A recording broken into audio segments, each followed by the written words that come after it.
The roar of an engine echoed through the quiet streets, breaking the early morning calm. A biker known for his thrill-seeking and reckless stunts sped through the neighborhood like he owned the road. He leaned into every sharp turn, the tires skidding dangerously close to the edge. To him, the rush of adrenaline was worth every risk until today. As he revved his engine at a stop sign, his mind raced with thoughts of his next daring move. The world was a blur, and everyone else seemed like background noise. But then, in the blink of an eye, everything changed. Out of nowhere, a figure stepped onto the crosswalk just ahead. The biker barely had time to react, slamming the brakes and skidding to a halt mere inches away. His heart pounded, his breath caught in his throat. When he looked up to see who he had almost hit, the realization hit him harder than any crash ever could.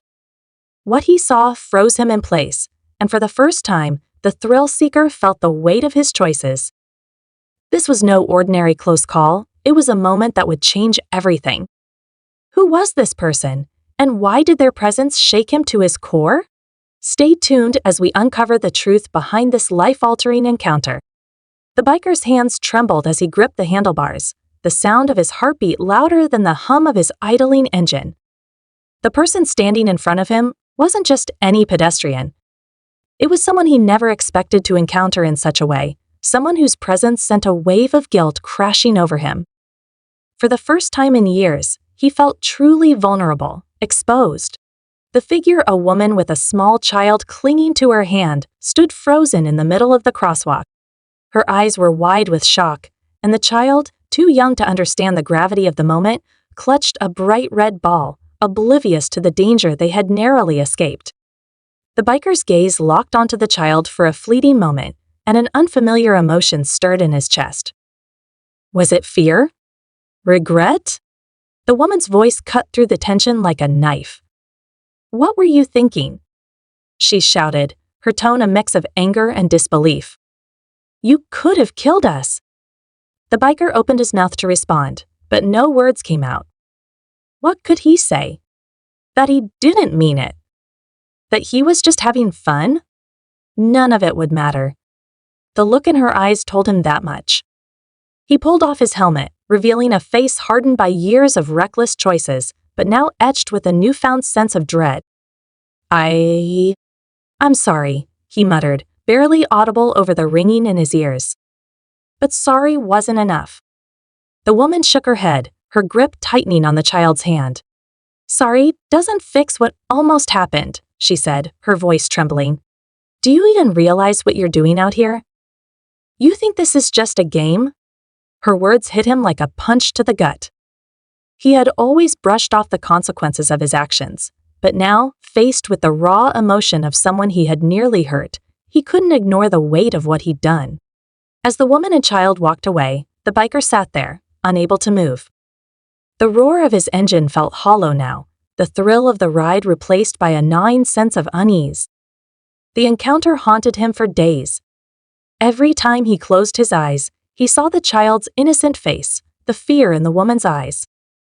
He couldn't shake the image, and it began to seep into every aspect of his life. The streets that once felt like his playground now seemed like a minefield of potential disasters.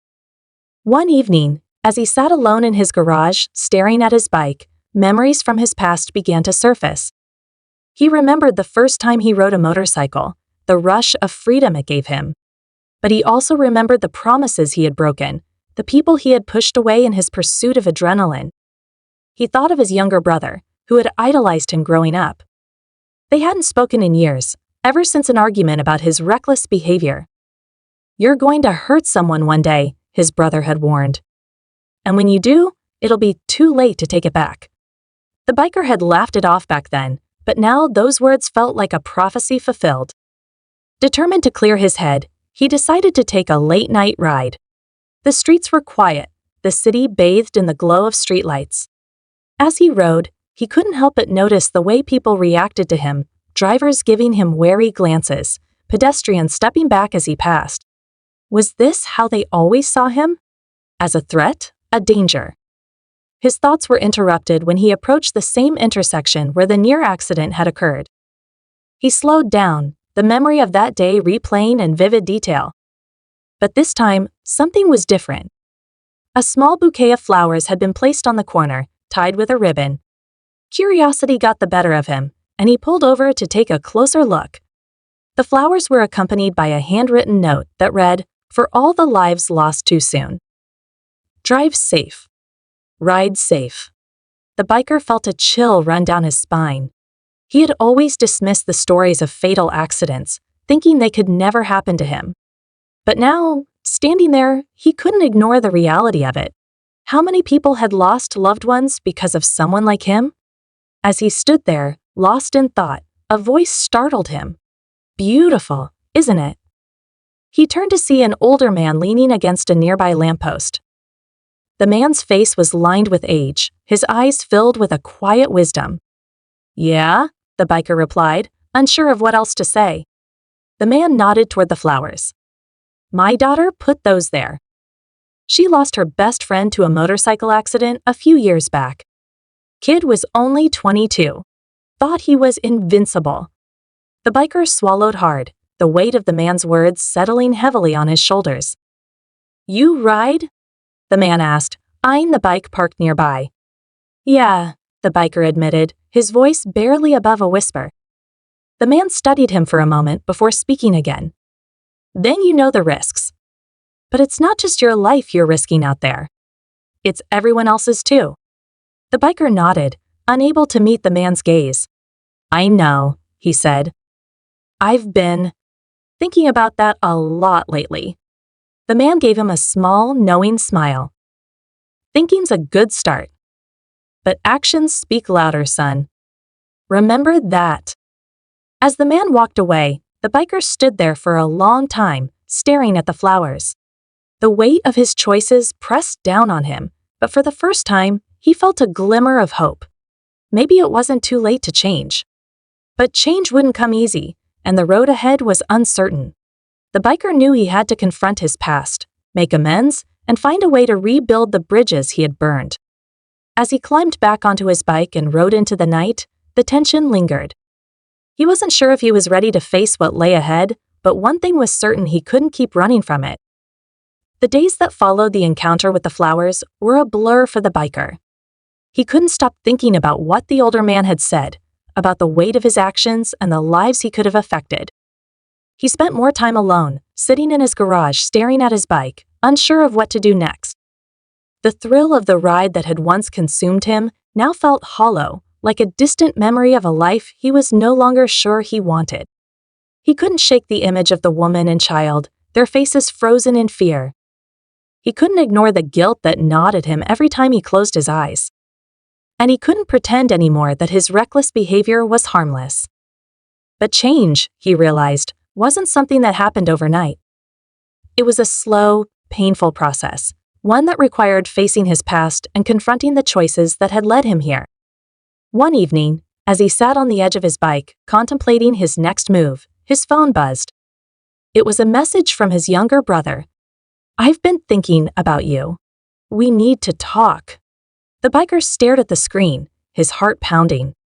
He hadn't heard from his brother in years, not since their last argument. He had always pushed him away, convinced that his brother didn't understand him, that he was just another voice trying to hold him back. But now, the message felt different. It felt like a lifeline. He didn't hesitate. He typed a quick reply. "I'm sorry. I want to talk too."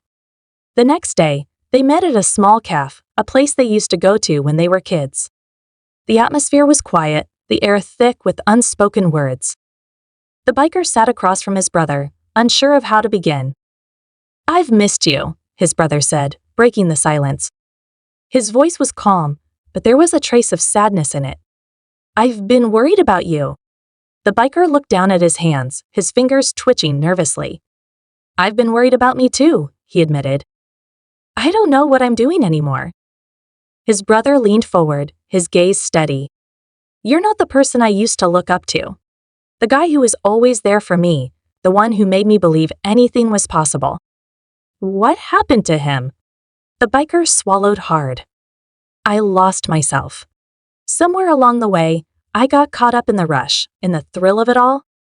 I thought it would always be enough, but it's not. His brother nodded slowly, as if processing the weight of his words. You don't have to keep running, you know. You don't have to keep pretending you're invincible. We all make mistakes. But it's how we deal with them that matters. The biker looked up, meeting his brother's eyes. For the first time in years, he felt a sense of clarity. He wasn't alone in this. He had people who cared about him, people who wanted to see him change. But it was up to him to take the first step. I'm ready to change, he said quietly. I don't know how, but I'm ready to try. His brother smiled, a genuine smile that reached his eyes. That's all I wanted to hear. Over the next few weeks, the biker took small but meaningful steps toward turning his life around. He started by reaching out to the woman he had nearly hit, hoping to apologize for his reckless behavior. He found out where she worked and showed up at her job, feeling nervous but determined. When she saw him, her expression was guarded. What do you want? She asked, her voice sharp. I just wanted to say I'm sorry, he said, his voice steady but filled with regret. I know I can't take back what happened, but I want you to know I'm not the same person I was that day. I've been thinking about it nonstop, and I know I can do better. She studied him for a long moment, her eyes narrowing as if trying to decide whether or not to believe him. Finally, she sighed. I don't know if that's enough. But I appreciate you saying it. The biker nodded. I understand. I'm not asking for forgiveness, just a chance to prove I'm serious about changing. She didn't say anything more, but the way she looked at him softened just a little.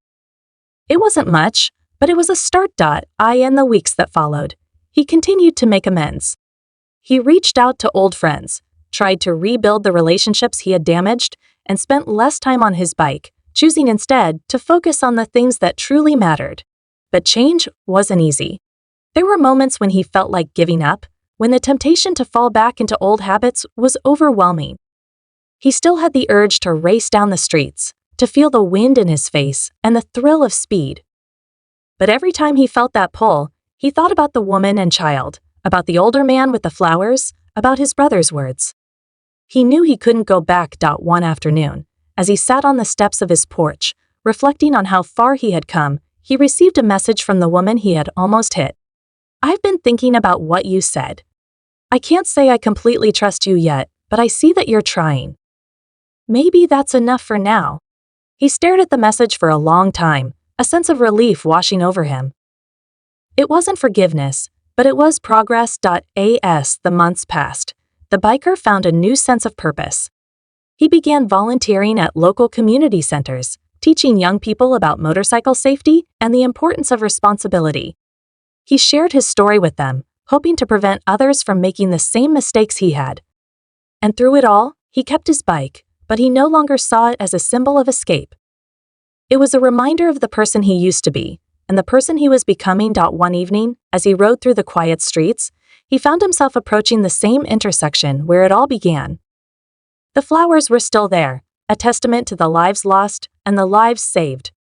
He slowed down, taking a moment to reflect on everything that had changed. He wasn't the same person he had been that day. He had learned that the thrill of the ride wasn't worth the risk of losing everything. And while the road ahead was still uncertain, he knew one thing for sure: he was no longer running. As he rode into the night, the engine's roar no longer felt like a challenge to the world. It was simply the sound of a man who had found his way back to himself.